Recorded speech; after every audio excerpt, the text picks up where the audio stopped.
రూపాయలు కానుక ఇచ్చారు. రుద్ర భూలక్ష్మి స్వామివారికి 100 రూపాయలు కానుక ఇచ్చారు. జయ వీరభద్రరావు స్వామివారికి 120 రూపాయలు కానుక ఇచ్చారు.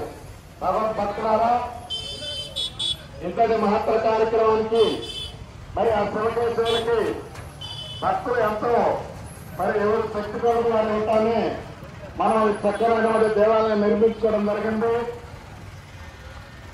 ఎందుకంటే భగవంతుడు స్వామి ఎవరి చేత సేవ చేయించుకోవాలో వారి చేత సేవ చేయించుకుంటాడు. అలానే ఎవరి చేత కాను తెప్పించుకోవాలో వారి చేత కాను తెప్పించుకుంటాడు.